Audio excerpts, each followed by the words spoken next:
emails from anyone who's wanting to be on the meeting tonight. Well, the vice chair won't be on, you know that. Yes, I do. And you're the host now also. Okay, yeah, I have to thank you. I am receiving information here that one of the representatives from Inside Church did not receive the link.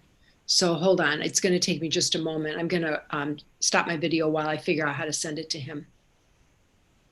Frank Ippolito. Hey, Frank, welcome. Hello. Frank's on the phone, isn't he?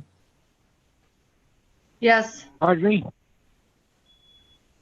Nothing, Frank. I was asking if you were on the phone. Yes. Okay, thank you. God bless you.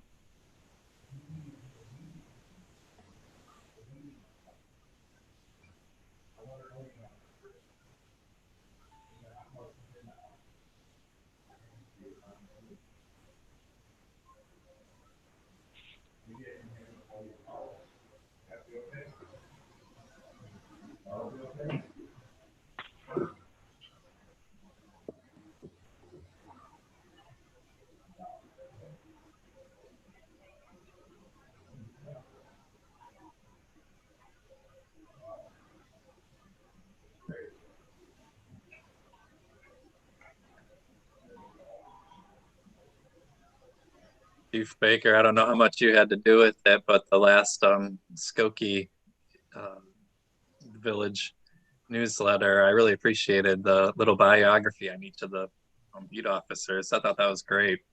Oh, thank you. Yeah, that's kind of fun to do. It's all Sergeant Denise Franklin puts that all together.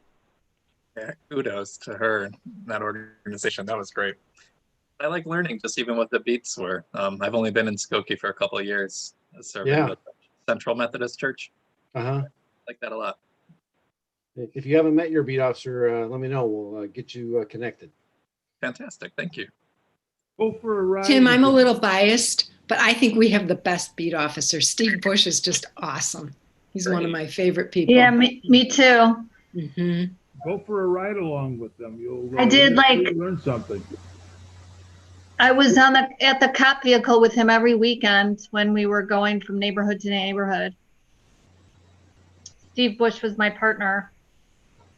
1 minute.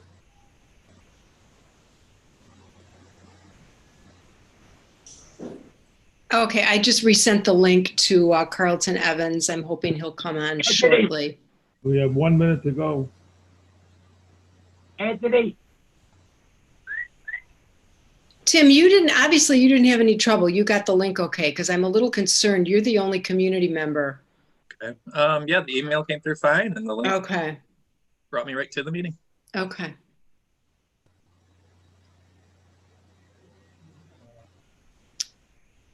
Mr. Chairman, we've got people in the waiting room. Okay, hello. Time to go. Here we go. You know what, Paul, give me a moment, please. I'm just admitting people. I fell down on my duties as the boss of things here. Okay. Now we're in business. Much better. Hello, thank you all for your patience. It's always dicey when I get control of a meeting. So thank you everybody for your patience. Okay, it is 7 o'clock. I lied a little bit at 7:30. Well, I mean 30 seconds after. Good evening all. Welcome to our January Public Safety Commission meeting. Happy New Year to you all. I hope you had a wonderful holiday season. And I hope we have a better year this year, God willing. The first order of business will of course be the approving of the minutes. Everybody got their minutes who normally gets them. If there's any corrections, please speak up.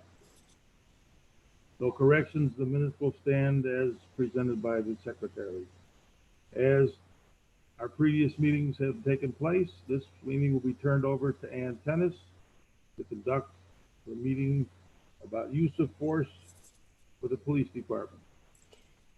Hey, Ann, further ado, the virtual notice And you're up. Yes, thank you, Paul. I am going to take care of two points of business first. And the first thing I will do is defer to Eric Cook, who is going to read a statement that we are required by statute to read at the beginning of every meeting. But before I do that, I am going to mute everyone. And then Eric, I am going to unmute you. Okay.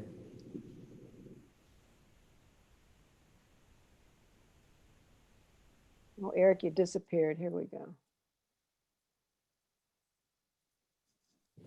Okay. Until further notice, meetings of the Skokie Public Safety Commission will be held electronically with a majority of village officials participating via remote access in order to comply with the State of Illinois gubernatorial disaster proclamation.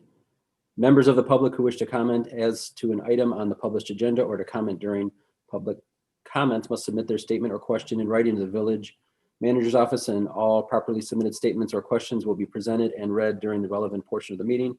Written comments may be submitted by email to citizencomments@skokie.org, by mail to Village of Skokie, Village Manager's Office, 5127 Oakton Street, Skokie, Illinois, 60077, or via the village's Dropbox located by the public entry to Village Hall. And I'm also monitoring the citizen comments email, and there's nothing on there right now. So that's all. Thank you, Eric. Now I will turn it over to Police Chief Brian Baker for just a very brief moment to provide us with an update on a police matter that he and his colleagues have been working with for the last 24 hours. Chief Baker? Good evening, everybody. Being the Public Safety Commission and those that are partnering with us, we thought it relevant just to let you know, in case you haven't heard, the Skokie Police Department is working an active investigation that involves a homicide that occurred yesterday. Around 4:48 p.m. yesterday afternoon, we got a call of some sort of medical emergency at the Hampton Inn up on Old Orchard Road. We dispatched an officer to assist fire that was being dispatched for the unknown emergency. En route, we got another call that let us know that this may involve a gunshot. So we dispatched more officers. Upon arrival, they discovered in one of the rooms that there was a male, 34 years of age, that had been deceased. The investigation is very much, as I said, active and ongoing. I really cannot provide you with the details that I know you want to hear to make yourselves kind of feel better. All I can tell you is I can assure you this is not random. Thank you, Chief Baker. I appreciate that. So with all of that business out of the way, I would like to welcome everyone. We have representatives from the Niles Township Clergy Forum, Insight Church, and School Districts 73 and 65 as part of our discussion tonight. They are joining the Public Safety Commissioners, the members of the Human Relations Commission who are part of this effort, as well as village staff, my colleagues and I who are involved in this process. So welcome everyone. With that, we're going to dive right into the agenda. As you'll recall, the way that these, I shouldn't say as you'll recall, because this is the first time that many of you are participating in these discussions. The way the discussion will work tonight is we have 3 questions and we will take them sequentially, giving our guests, those who are the members of the community who are participating, a chance to provide their opinions. And once everyone has said what they care to say on each question, we will move on to the next one. We will have hopefully at least 15 or 20 minutes for open discussion at the end of our time together tonight, with a goal of adjourning as close to 8:30 as we can. So with that said, I'm going to read the first question. What specific changes can be made to strengthen the Skokie Police Department use of force policy? And how do you believe those changes will impact the safety of the police, the public, and the subject of the potential use of force? I'd like to remind you all that most of you are muted. So to our guests, when you go to speak, if you would kindly unmute yourself, and then when you're finished, if you would mute yourself again. So who would like to start from our community representatives?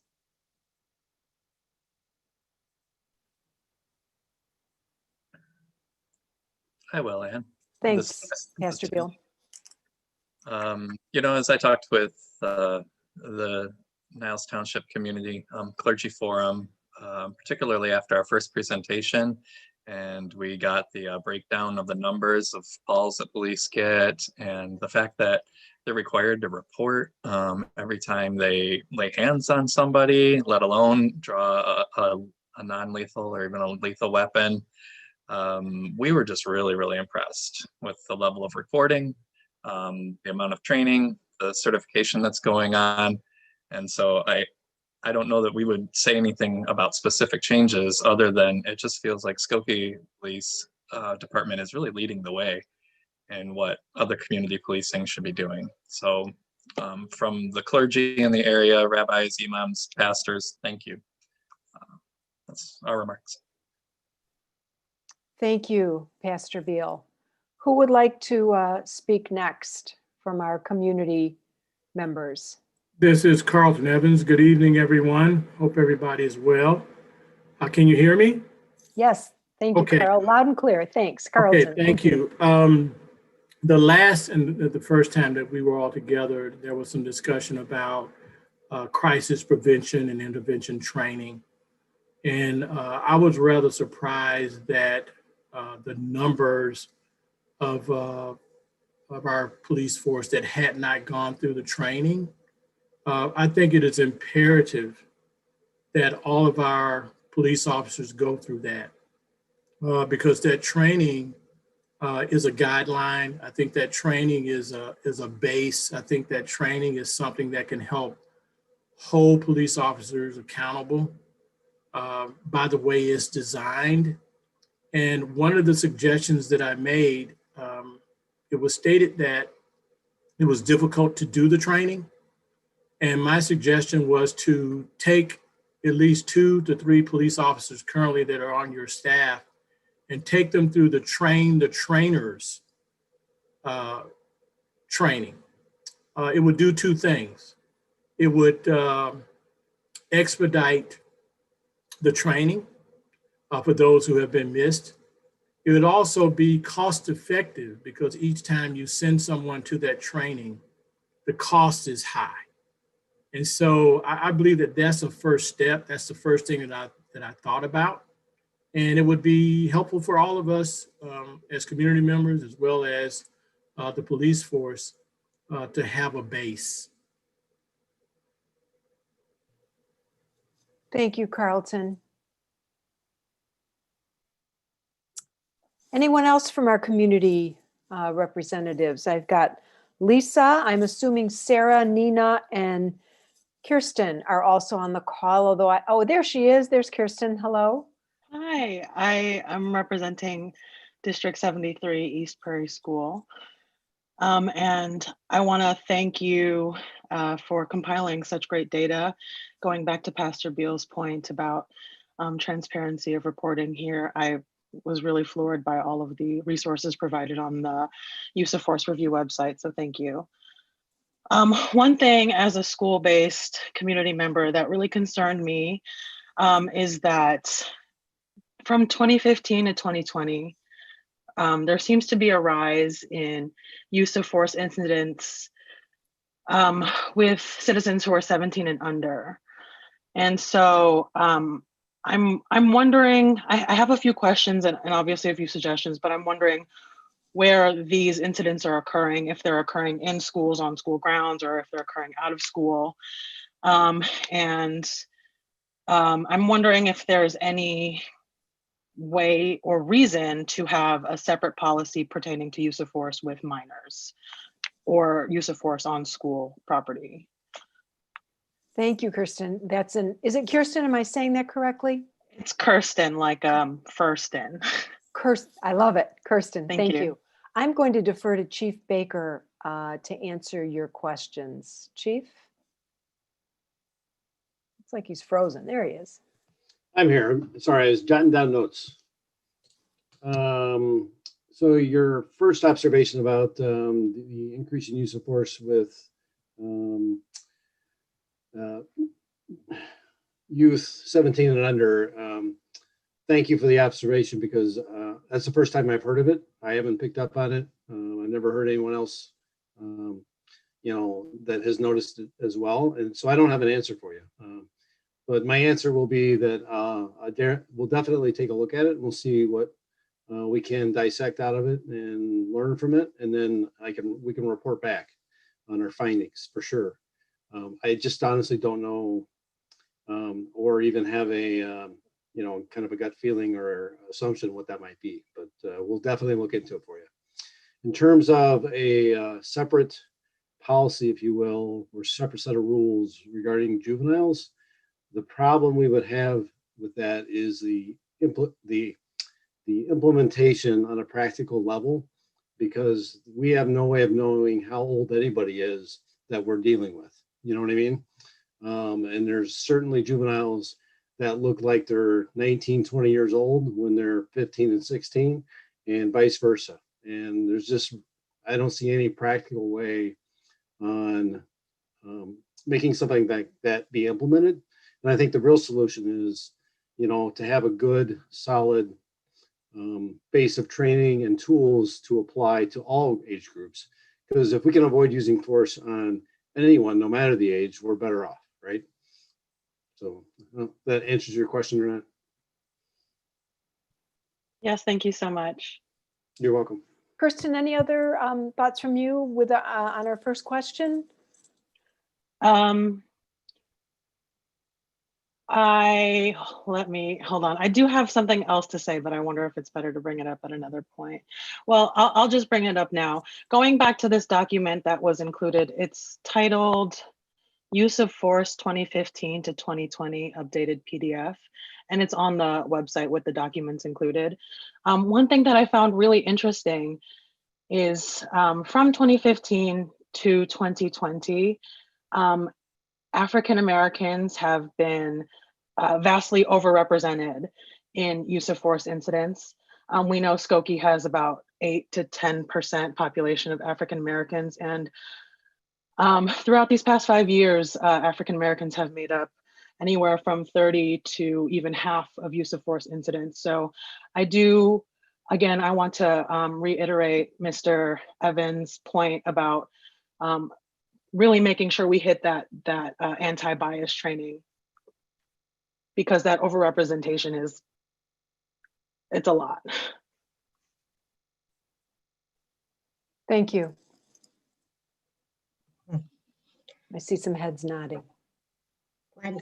Kirsten, that was really great. This is Nina Johnson, also with Kirsten on the EPS school district. One feedback I had as I was reviewing the policy was, is there a point during a confrontation where we clearly state that more physical use of force methods will be used in any situation? I don't know if the right word is victim, but who we're speaking with is aware that there's escalation is rising before the use of force is actually used. Chief Baker? I'm sorry, Nina, could you just restate that for me, please? Yeah, the question was, in any confrontation, is part of the training where the police officer states, at this point, we will have to resource to use of force. So it's clearly stated that is the intent of the police officer if the escalation does not get de-escalated. So that way the intent has been made, and whoever the criminal is being, I don't want to say warned, but it's being shared that is the point at this point. Yes. I understand your question. I don't think you will not find written in our policy in black and white the requirement that they have to say certain things as escalation occurs. I can tell you from a practical standpoint, in all of our training, from scenario-based training that we do to use of force and everything else, we very much go through the escalation model, and we very much definitely teach that as you talk to people, we ask them, to comply. So we tell them they're under arrest. That's one of the things we have to do. because if they don't then comply, they're in violation of another law. But they have to know that they're under arrest. If they don't comply, we train and we teach to tell them that we're going to have to use physical force. If you do not comply, please comply. So those kinds of things we definitely do. But like I said, they're not specifically outlined in black and white in our policy. Some of the reason for that is because you could very much have a scenario where it goes from a very low level to a very high level very quickly, and you don't have time to do any of that.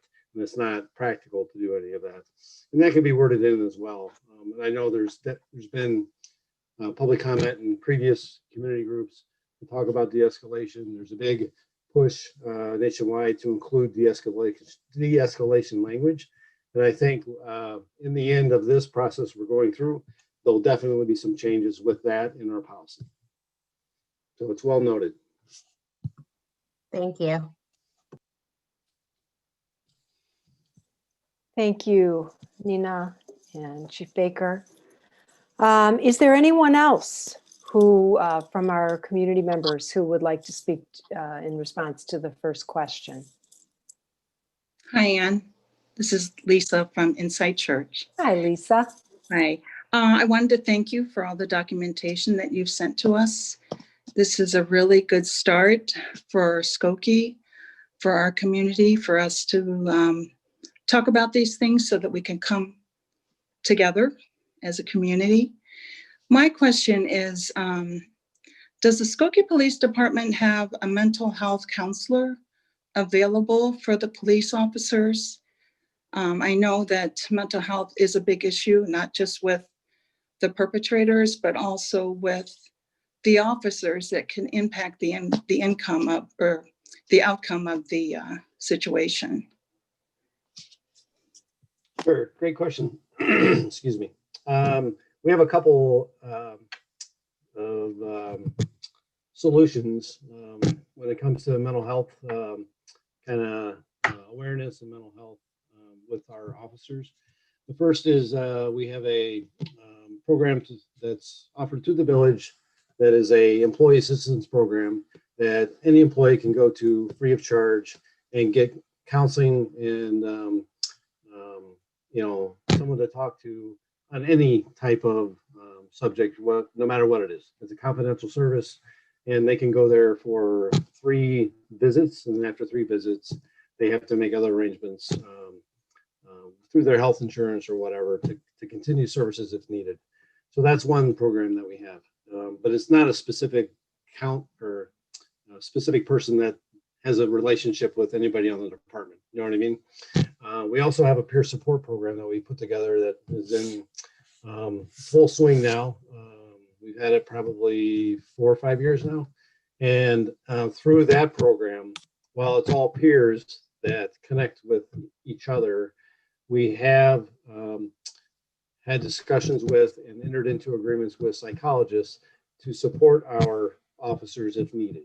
So if they reach out to a peer, they have an issue, the peer support member can reach out to the psychologist who would respond and assist the officer.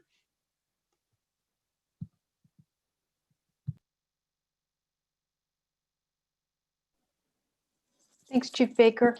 Thank you. Lisa, did you any follow-up on that? No. Okay, I thank wouldn't you. mind following up. I wondered, Sure, Tim. it sounded like 3 visits for free isn't very much. Is there a way the community could recommend more free visits, like 6 or 8? So I just felt like an accountability there, like who do I talk to get officers more free counseling sessions?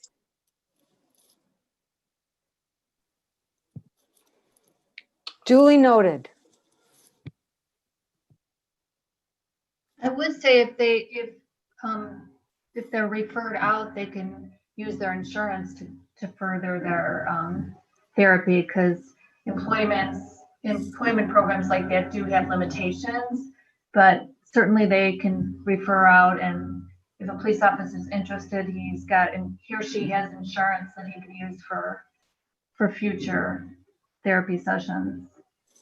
That's a Just- great point, Trustee Sutker, and they do. I mean, our workforce, you know, one of the fortunate benefits is that they do have health insurance, so they would have access to continued mental health services if they chose. Chief Baker, anything you care to add on that? No, I would agree. I think we have a really good insurance program, and I think most of the situations would be picked up by insurance if the employee wanted to continue. My wife works at one of those. Those roll over every year too, so it's 3 a year. Yes.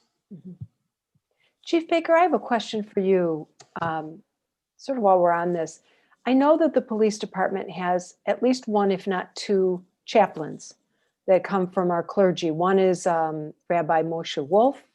Is Rabbi Wolf still one of our chaplains? And then, forgive me, and Pastor Beal, maybe you know, who is Pastor BR, Henry BR, the Lutheran Church, I want to say. Okay. Yeah, that's correct. Yep. Do our chaplains ever, you know, counsel our employees? I have to believe they certainly do and are willing to.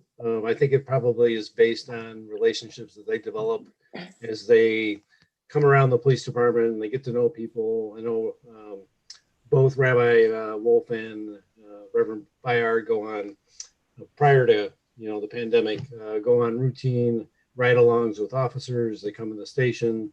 They have good relationships, and I know for sure, people feel comfortable going to them. You know what I mean? So they're definitely a resource as well. Excuse me, Chief, I have a question. Is there anything in the contract, the union contract, that speaks to that issue? I believe the employee assistance program is probably mentioned in the contract, but I think that's probably it. Mentioned in the context that it's required. Oh, yeah, that's a benefit. Yeah, that's what I mean. That the benefit is right. It's part of the benefits package. Okay. Before we move on, just a couple of things.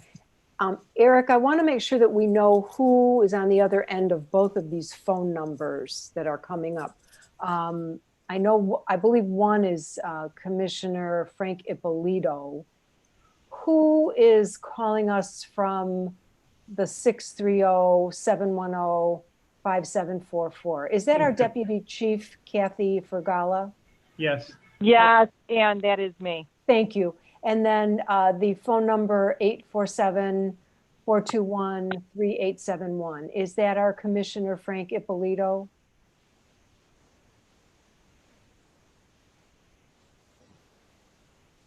Whoever is calling us from that number, if you'd kindly identify yourself. And that person's on mute, and unless you want to unmute them, maybe they don't know how to do it. Yeah, okay. Let me see if I can unmute them. And he did initially sign on.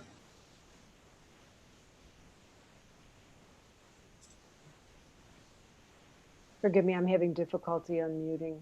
There we go. Frank, is that you on the phone? Frank?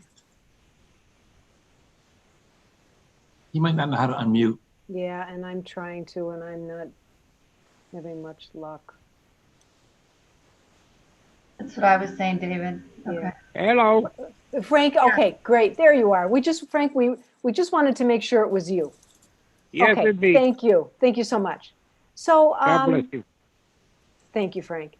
The other individual who I thought was going to be joining our call tonight is Sarah Carlson, representing District 65. Sarah, I've not seen you on the call. If you're with us and you care to speak, your turn. Okay, apparently something came up and Sarah's not with us. So if there's nothing left on the first question, I'm going to read our second question, which is, what do you think police can do to reduce the likelihood of use of force? And I'll read it one more time. What do you think police can do to reduce the likelihood of use of force? So again, I'll ask our community members for their thoughts and comments on this. Thank you, Rabbi Amos Fowler. She typed it into the chat. I appreciate that. Thank you.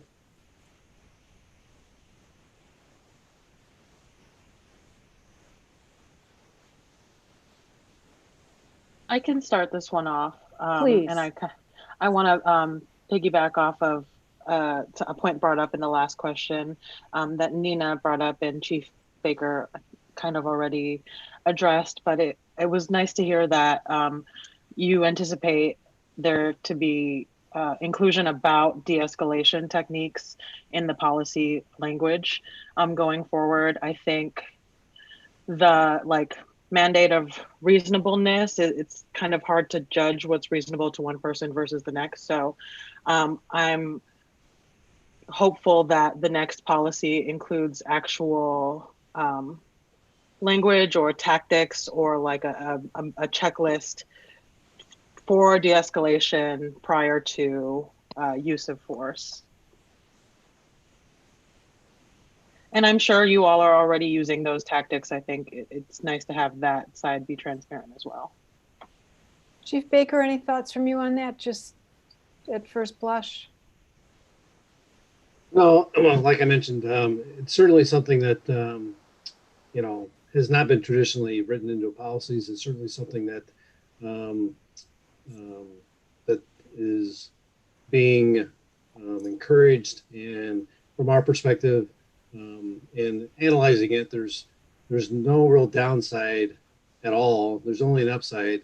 We just have to make sure that we come up with the correct language that allows circumstances that don't fit into that neat model for there to be an alternative. You know what I mean? So, but I'm confident we can come up with that. Thank you. And thank you, Kirsten. Hello, this is Carlton again. Yes. I believe that, you know, policies, you know, really play a major role, but also making sure that policy is understood, also making sure that the leadership understands it, and therefore it infiltrates the culture of whatever organization you're participating in or you are part of. I also think that mindset is important. You know, policies, procedures, all those things are there, but are we brave enough and are we willing enough to follow those policies and to uphold the oath that you've taken, no matter what you've done? So I think those things need to be spoken out too, because we are talking about a culture.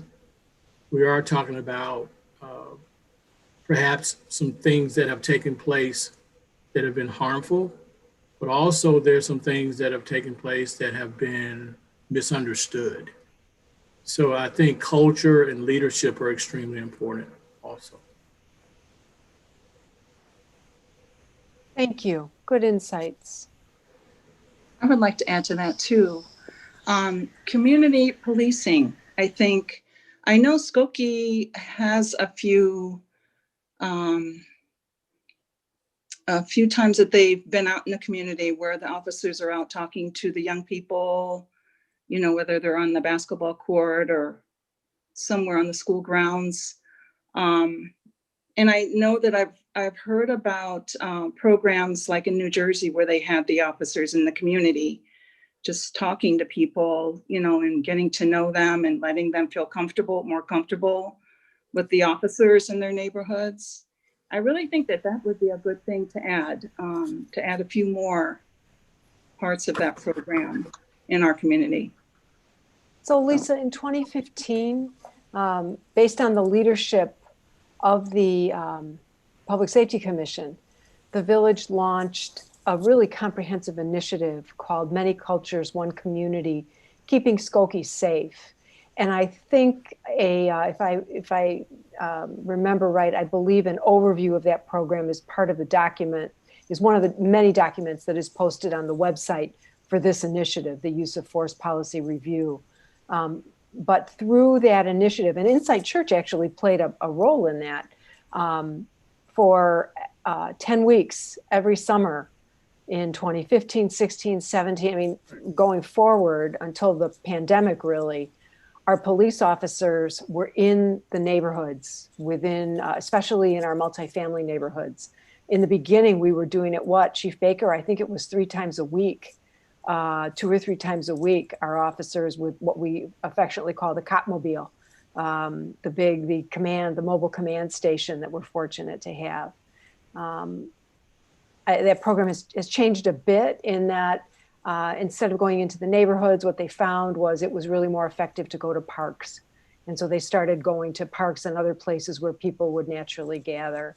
COVID, the onset of the pandemic in summer of 2020 or continuing through summer of 2020 changed that, of course, and also changed our officers' practice of going to block parties. I know that's always a highlight of my block party where I live in Skokie. The kids and the adults alike really love it when our officers come. But that said, you're absolutely right. There's always room for more community engagement. We've had spaghetti dinners. We've done a lot of really, I think, fun and interesting things to engage our community. And going forward, we'll hope to do more of that. That includes our public safety. But I really appreciate you bringing that up within the context of this discussion. I also would add that we have chat with the chief at Wednesdays on the Green. So Chief Baker's going to have to do that now because Tony Scarpelli was our lead. And we have Coffee with the Cops that was just starting when the pandemic hit, where you could meet with police officers at different coffee shops. And they also talked about it at the first meeting for the public safety, the beat officers. And I don't know, Chief Baker, if you want to talk more about the beat officers. I sure can. So we changed several years ago. A beat is a geographic territory that an officer is assigned to patrol. Okay, and prior to the change, there were 4 beats in Skokie, and the town was divided north, south, and east, west. And officers were assigned to those 4 areas, and that was it. And the officers that were assigned to those areas changed every month. And so there was no continuity. There was no expertise of an officer that spent time in a certain area over an extended period of time to know, I know that Frank lives here, and I know that this business is owned by this person, and I know that car I've never seen it here before, and that kind of thing, right? And to get to have relationships with people in those areas. So we developed the beat officer program. We redesigned the beats in town. We went from 4 to 9, and they're all based on the amount of workload that is in a certain area. So they're all different sizes, right? And then where there's more people, there tends to be more workload because there's more people. So those beats tend to be a little bit smaller, and where there's less, they're a little bit bigger. But now the officers assigned to those areas for an entire year at a time. It's the same officer every day, except for the days that they're off. And they spend the entire year in that same beat. They get to build relationships. The relief officers that backfill when they're off or on vacation, we try to keep them in the same 2 to 3 beats, and they always relieve officers that are off. And it's been a great program. The officers love it. And I think the residents do as well. So we do a lot of things like that to encourage our officers to build relationships and get to know people, because that's how we're all safer in the end. One quick anecdote. There may or may not have been a Skokie Police Department Santa Claus spotted around in Skokie on Christmas Day. So visiting some of Skokie's little ones. So that was kind of a fun thing for those of us who spied the Skokie Police Department Santa a couple weeks back. Nina Johnson put a question in our chat, and I'm going to read it, and then Chief Baker, we have part of the answer, but Chief Baker, maybe you'll want to speak to part of it, because Alicia was kind enough to put in an answer as well. So her first question, Nina's first question was, do our police officers wear body cams? And again, one of the documents that is linked to the website, the section of the Public Safety Commission website that pertains to our project, has a question and answer about the Skokie Police Department policy on cameras. We currently do not use body cameras unless something's changed that I don't know about, Chief Baker. We do have dashboard cameras, and in that document, there is an explanation of why. However, there's a new law, Chief Baker, is that correct, in Illinois, that mandates body cams. So could you speak to that? And then there is another question that Nina has as a follow-up, but why don't we just stay on the body cams for now? Sure. So during the last session of the Illinois legislature, there was a bill introduced. It was passed by the House and the Senate with quite a few extensive changes to the criminal justice system, to law enforcement operations. It's really broad ranging. And part of that bill includes changes to the Body Worn Camera Act. And those changes to the act will require every police officer in the state of Illinois to wear a body camera. It's a phased in approach. So they're given, based on the size of your jurisdiction, there's a date on when you have to comply. For the size of Skokie, we would have to comply by January 1st of 2024. Now, the bill, as passed by the House and Senate, has not been signed by the governor. So it's not law yet. And everyone is waiting for it to be signed, to become law, before we start kind of trying to figure out all the implications and all the impacts of all the changes throughout the entire bill, because that's just one little piece. Thank you, Chief Baker. The second part of what Nina put in the chat has to do with Skokie's diversity as it pertains to how our police are represented, I guess, in the community. I don't know that I'm saying that exactly correctly, but let me read her question. Given how diverse Skokie is, can partner officers, let me start over. Given how diverse Skokie is, can partner officers be paired with one officer being diverse if available? Chief? Sure, it's an interesting question. It's not quite as simple as you think it might be. There's quite a few factors involved. I would say, well, first of all, we don't have partner officers for the most part. Every officer in town works by themselves in a car by themselves, and they patrol their beat. On occasion, we will partner officers up for certain things, maybe traffic detail, or if we're doing something special to try to prevent some certain type of crime, so they have an automatic backup. But on a daily basis, it's just one officer, one car, one beat. So they're not paired up that way. But your next question will probably be, well, can we make each shift diverse, right? So there's a diverse number of people on each shift. Part of the issue that goes into this is how we and how the officers are able to pick the shifts that they work on an annual basis. We change every year, which is why our beat officers are assigned for a year. Part of that determination is based on department need, based on their skills, based on their abilities, and it's also based on their seniority.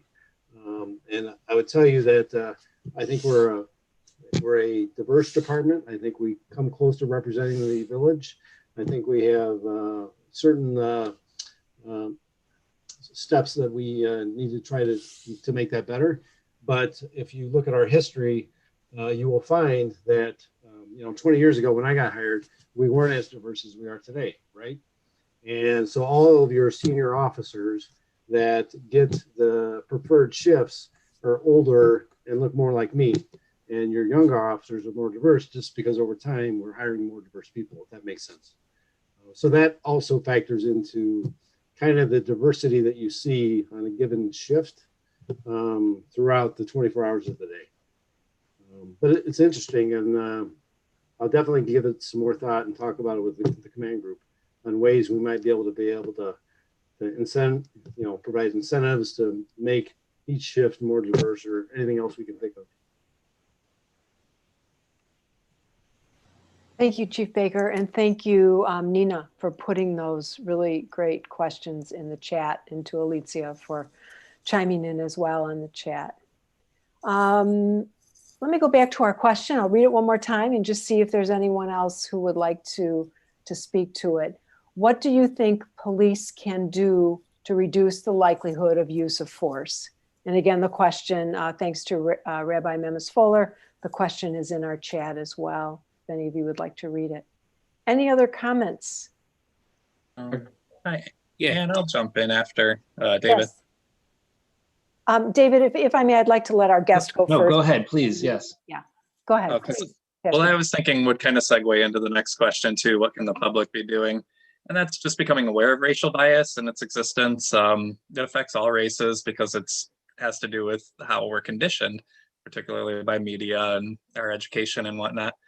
But I think just everybody growing an awareness of how quick we are to make assumptions based on stereotype or just our conditioning is really revealing. And when you first start looking at your own bias and taking surveys or different kinds of tools, understand what racial bias is and how we can then start to move past it, which it takes a commitment, to just try to find good stories and positive stories about people that you have negative views about just as a culture, and start to unlearn that training that we've been given. So I say that just as a suggestion for public and police. Thank you. David? Was there another question from one of the guests? Because I don't want to jump in beforehand. No, hearing none, you're up. Okay. We started, one of the opening comments was about how the Skokie Police Department is leading the way. And I really think that, our police department, our fire department, our emergency services, they're all very commendable. But there was another comment in here too about culture. And I wanted to ask a question about culture. When we talk about what can the Skokie Police Department do to reduce the likelihood of use of force? I know there's internal affairs, but how comfortable is the culture that if one of the, we all know each other, we all know ourselves best. If someone within the police department sees that another officer might be doing something inappropriate or might be leaning towards some of these things that are not leaning toward de-escalation, but is actually escalating or causing, how comfortable is it for someone to come in and make a comment and to address that with a supervisor, to feel comfortable that those things can be acted upon if there's something that within their own body, they can, the police department can look at themselves and say, hey, we need to do something here. Chief? I'm not sure I can answer that for you, David, but I can tell you what are the things we're doing about it, and the fact that we've recognized it. Because I think a lot of it depends on who the officer is that's in the situation at the time that sees whatever it is, right? And if it's a seasoned veteran that's been there 25 years, that is confident, I have no question at all that they're going to step in and they're going to intervene and they're going to do what they need to do to make sure things don't get out of hand. If it's someone with a year on the job that's not confident, that's a little apprehensive, that might not happen, right? Just to be honest. And so what we need to do, I think, from a department is to instill and train and empower everyone in the department to feel safe in doing that. And we've already had discussions about this. We're embarking on developing some programs where officers, and we train it through scenarios. We build it into the scenarios that we train in reality-based training, where you recognize that something is escalating and the officer that is not the one that is directly involved is given tools to help intervene and resources to use in that scenario to kind of take over and have the other officer step out and de-escalate it in the process without hurting anybody's feelings, without anybody getting into trouble, without anything being wrong, right? So that's something we're working on. That's our goal. And hopefully that helps, doesn't answer your question, but lets you know we're at least aware of it. Thank you. Excuse me. Hi, my name is Cornell Collins. I just want to kind of piggyback off what the chief said. I had an experience that somewhat of a rookie or maybe a one-year officer approached me and made me very uncomfortable, and to the point where I did not want to talk to her, and I asked for some help, and help did come. They talked to me, took me away from the situation, and asked me a few questions in a real calm voice, and it was de-escalated in, in a matter of minutes, because I felt more comfortable talking with the other officer than the more of a rookie or one-year officer. And come to find out, after I got done talking, it was just like you said, a new officer, and the officer I was with was probably there over 10 years. And he just knew how to approach me after I had been approached the wrong way. But thank you. Thank you for sharing that. It really is a skill, right? And some people have a better skill set at that than others. And it's really upon us to make sure that everyone gets that skill set sooner, and they get help in applying it if they're having problems. So, thank you. You're welcome. Just like to confirm, Cornell, that the incident you're speaking about, it did occur in Skokie? Yes. Okay. Yeah. I just wanted to make sure. I assumed it Yeah, was, but like I wanted to just a get half a that out block there. from my house. So.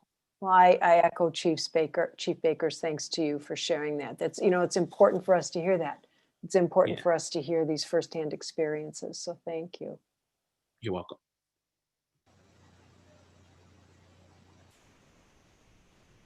Oops, I'm talking and I'm muted. Our second question, going once, going twice. Anyone else? Okay, we're going to move on to the third and a final question before we go to an open discussion period.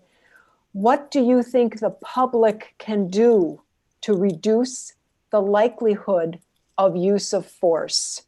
Oh, thank you, Rabbi Ms. Fuller. She put it in the chat again for me. Thank you so much. So again, what do you think the public can do to reduce the likelihood of use of force?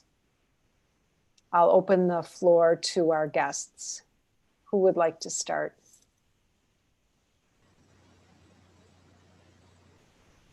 I'm not sure if this applies to this question, but I was really impressed by all the community engagement when we had our initial introductory message, and I didn't realize all that the police department did to engage within the community. I feel like if it could be more broadcasted, shared, communicated in terms of how the police is part of the community itself, in terms of all the events and how we're engaging, it may help, kind of the broad public of Skokie view the police, as part of the community versus like as a police force, but within the community. Thank you for that suggestion, Nina. As the Chief Communications Officer, I'm always interested in suggestions like that. So rather than take up meeting time now, if any of you, and you all, I know you all have my email because I'm emailing you all the time, but if any of you have ideas on how I can better or heighten dissemination of that information to the community, I will. I mean, we have had articles in the printed newsletter in the past. But again, any suggestions for how to get the word out, I am open to hearing and really would be excited for any suggestions you would all have for me. So thank you. Appreciate that. Absolutely. I will do, because I haven't lived in Skokie terribly long, 5 years, but that presentation was the most, and I was amazed. And had I not been part of this group, I don't think I would have realized all the engagement things the Skokie Police Department does for our community. Chief Baker, maybe it's time for a new video. I don't know. That's where my head goes. Yeah. They're always fun. So thank you, Nina, for bringing that up. Who's next? Who else would like to speak to this question? Well, I have a another question Yes. for the chief, and it's just basically you are saying that they're, basically policing our neighborhood. We have our own, each area has their own beat cop. I've been in Skokie over 20 years. I've never met a beat cop. I'll be interested in doing that once things are back to normal, because I walk with my son almost every day throughout the neighborhood. How is it? Are there police officers on foot, or is there a police officer on a bicycle, or is it just the police officer policing the neighborhood in the car? Thanks for asking that question, Cornell. It's a really good one. Chief?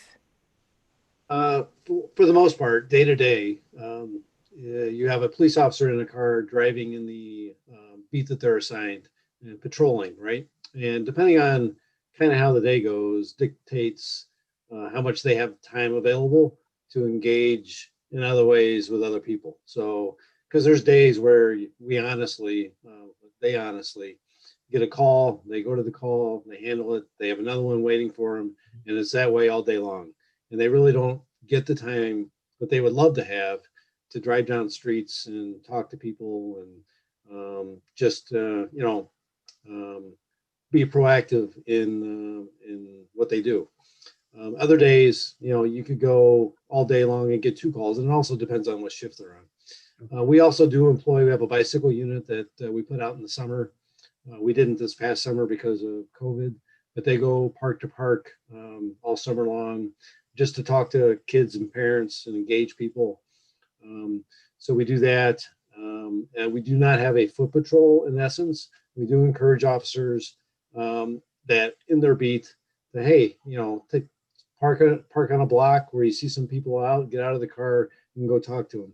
And it's definitely a priority of mine and the department's to find ways to make that happen more often and engage more people. So we're always talking about it. We're looking at it. We're trying to find ways to do it better. So I'm sorry you have yet to meet one, but I can help make that happen. So we just need to connect.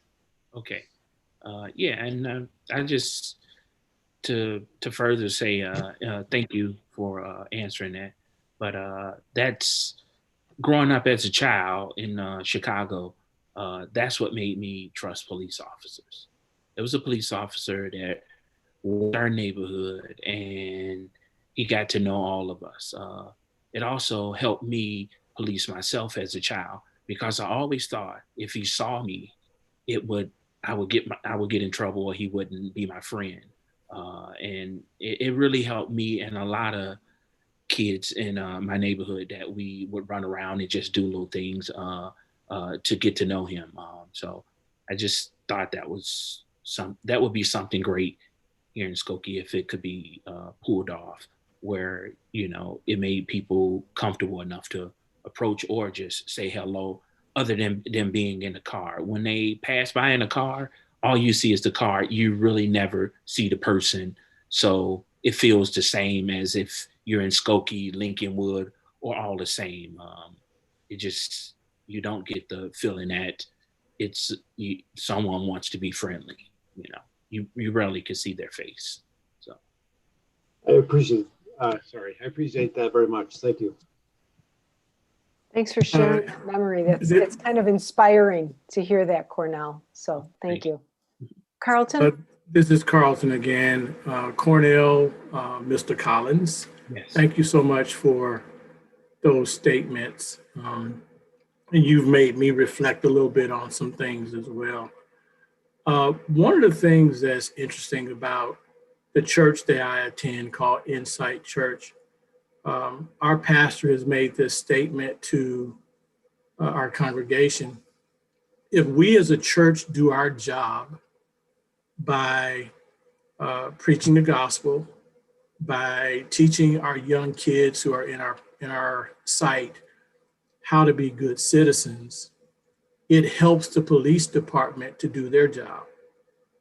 And so we have that philosophy in our church.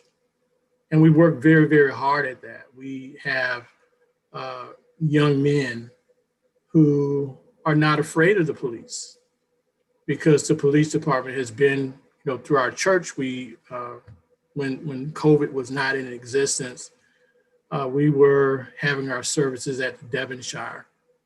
And so frequently police officers would come by, and we would deliberately take our young men in particular to meet them. So I think community engagement is important too. I know that there's still some levels of distrust, but someone has to take the responsibility to bridge the gap. And so our church has been willing to take the responsibility to bridge the gap. And there have been some times where, even the African-American community has looked upon us and saying, well, what are you doing? Well, what we're doing is we're trying to be good citizens ourselves. We're trying to make sure that we live a peaceful life. And how can you live a peaceful life if you're causing havoc? And so we're choosing not to do that. One of the most interesting things that has happened with our church over the last several months, and Jacob Blake, who we all know, his mother is a church member of ours. And so we have gone through this learning process about, how to love instead of hate. It's been a real difficult type path for some, but for some it has not, because we want to make sure that we're at our very best when our best is required. So I think community engagement from the citizens is extremely important. And we have no choice at Insight Church but to take that risk and to welcome it. So that's where we are. Thank you. Anyone else care to speak to this, our last question? What do you think the public can do to reduce the likelihood of use of force? I'd like to kind of piggyback off of Mr. Evans' point with community engagement, both on the individual level, which like others have said, the police department is doing a great job of introducing initiatives to engage on the individual level with our community members, but also kind of on the systems level, as Mr. Evans was talking about with Insight Church, in a way, partnering with the police department. I would also like to see other Skokie organizations and I guess even like governmental areas partnering with the police department. I think one thing that I noticed from a lot of the discourse on police and community relations over the past year has been that a lot of things that police are called to do might not necessarily fall under the traditional purview of police work. And I'm taking a look at the data that was provided about the different types of arrests that had resulted in use of force incidences. And obviously some of these incidences are dealing with violent crimes, but a good portion of the arrests with use of force incidences don't necessarily have to do with in response to violent crimes. I'm seeing some like shoplifting or some trespassing, and some drug and alcohol related incidences too. And so I'm wondering if maybe there can be a partnership with maybe the Skokie Public Health Department or a group within that organization, and to partner to see how we can lessen the severity of those incidences with the public, so that we don't necessarily need to rely on police to solve that problem, let's say.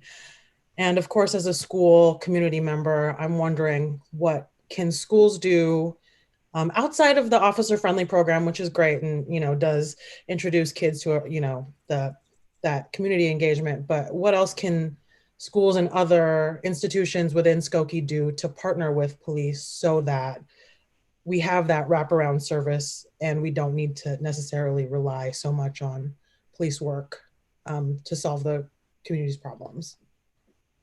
Sorry, that was a lot of speaking. No, it was great. Chief Baker, anything come to mind in response to Kirsten? You're definitely right on point. There's a lot of initiatives locally and nationwide to address what, are there different alternatives to a traditional response to non-criminal incidents. And we are well underway in the village of Skokie at the police department with our health and human services department, as well as with the fire department, in exploring what those options are and what can we come up with and how can we format things to do things different to change outcomes. So like I said, you're right on point, and we're not anywhere near the end of that yet, but we're working on it.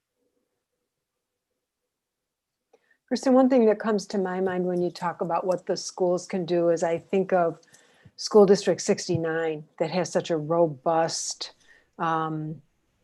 program, like community involvement. They have a great name for it, and it's escaping me at the moment. Community Schools Initiative. And they organize a block party. Their PTA actually organizes a block party in one of our multifamily, or they've done it again pre-COVID.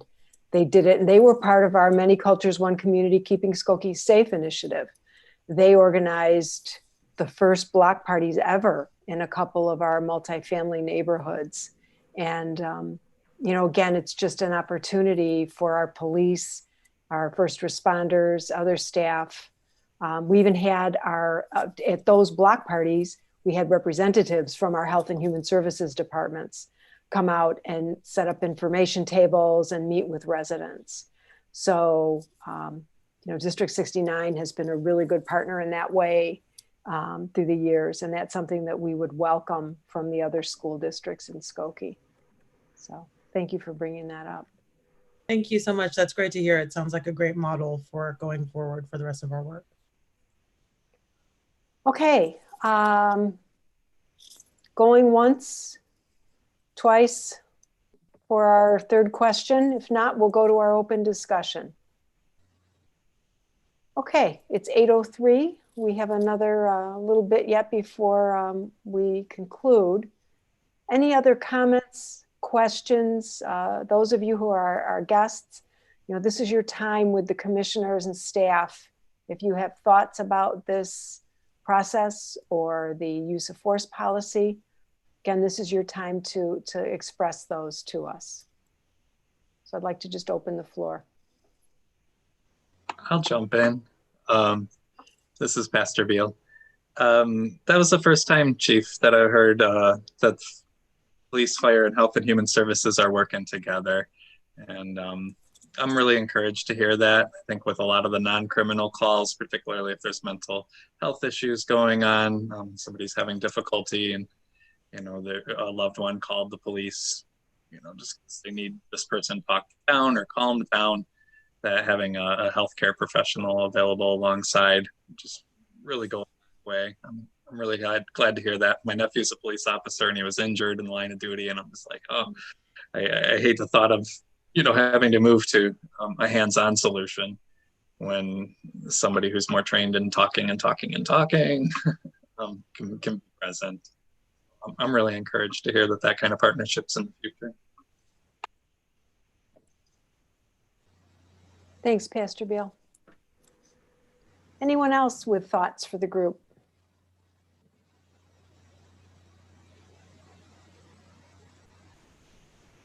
Okay, well, absent any other comments, I appreciate everyone's insights tonight. You've all, given us a lot to think about, a lot of really good suggestions, ideas. I think it's been a good discussion. Unless there's anything else, Chairman. Did David have a comment he wanted to make? Excuse me, please. I'm not sure who's speaking. Didn't David have a comment? Oh, no. David Freireich, did you have another comment? Or No, I'm fine. No, he spoke. He expressed himself. Yeah, I spoke already. Thank you. Thanks. Alicia has one. This is Frank Ippolito. Yes, Frank. And then Alicia will get to you. I just want to thank everybody that works for our wonderful Skokie that is out working at this trying time of this epidemic. God bless you and thank you a million times, because I know if I was in your shoes, I wouldn't do it. God bless you. You're wonderful people. Keep up the good work. Thank you, Frank. Appreciate that. That's a great point. That's a great Elise- point, Frank. Elisa. I had a question.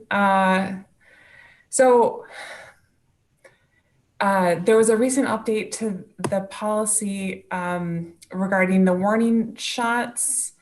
And this was made in response to things that were happening to preserve our funding, which is good. That I'm glad that we were able to preserve our funding. But I was wondering if that was a change that would have kept our officers safe in the last 5 to 10 years, if there were incidences where the change that was made was something that was done because if the environment changes, would that change to our policy be something that people would be open to undoing, or if that's something that there were instances where that would have kept officers safe? Chief? Well, the warning portion that you're talking about to the change, that's actually been a U.S. Supreme Court decision and a rule that we've followed for years. Okay. So that's nothing new. It was not written in black and white in our policy before, but we've always taught that and we've always known that, and it's been part of our training and application. Okay. So that would not have made a difference. You know what I mean? Whether it was in there recently or wasn't in there, because we've always done that. I do think that that wasn't the only change that came about because of the mandate from the executive order, and I think they're all good, sound things to apply and to have. And I think what they did was to make sure that they got consistency across the country, and they got the most people in most departments to adopt them, is to tie them to funding, obviously, to make sure that it happens, right? So I'm not sure. Did that answer your question? Well, so I guess we were both vague. So I was vague in asking it, and your answer was a little vague. So just to be clear, so the policy change was to the policy change was to add wording that allowed for a warning shot, correct? No, it added a requirement to provide a verbal warning prior to using deadly force. Okay. And okay, so that was something, and you're saying that's something that was in the training that the policy has, that the police force in Skokie has been doing, that it just wasn't formally in the policy. Okay. Correct. Thank you for helping me understand. Yep.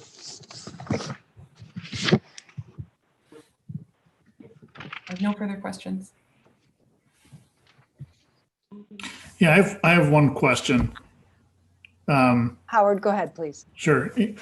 And Chief, I think this is directed to you. One of the things that has come up tonight and has come up in the past is the mental health issue. And, the police get a call for a disturbance and the police don't know if there's a mental health issue or what's going on. And it seems to me you have to make a quick decision once you're already on the scene. I was wondering if it's part of the protocol for the 911 dispatcher to ask a screening question. If they got a call for some kind of disturbance, do they typically ask, do you think there's a mental health issue going on? I was wondering if that's part of the protocol, and if it's not, maybe it's something that should be. It is part of the protocol. They always ask if the person's been, is using any illegal drugs, or if they're intoxicated, or if there's any mental health issues. Those are standard questions. One of the things we are looking at with the initiative to, explore alternatives and change the way we do things to get a better outcome is, are there things that we can further ask that we're not asking now, right? So we are definitely looking at that issue.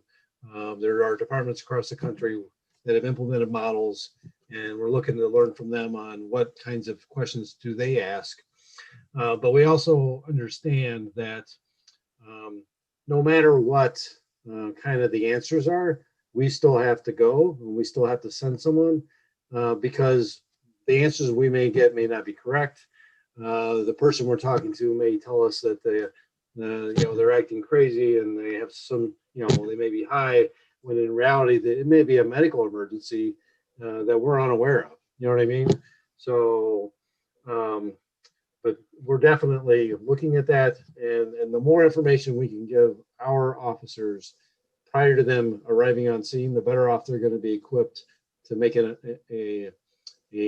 informed analysis or assessment on kind of how to handle what they have.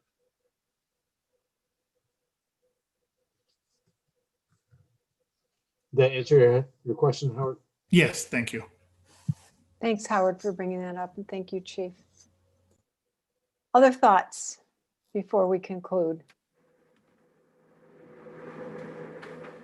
Okay, Chairman Patalis, I will turn the meeting back over to you. Thank you for the return of the meeting. I want to thank everybody who participated, all our guests, all our commission members, and especially thanks to you, Ann, for conducting this in the usual wonderful way. I really appreciate it. We'll now entertain a motion to adjourn. There must have been a motion. I heard. Paul Krasinski, Everybody's on Commissioner mute. Krasinski. Okay, if there are no objections, we will adjourn till the next meeting in February. Good night, all. Thank you, everybody. Thank you. Thank you to all of our guests. Thank you, everyone. Be well. Thank you.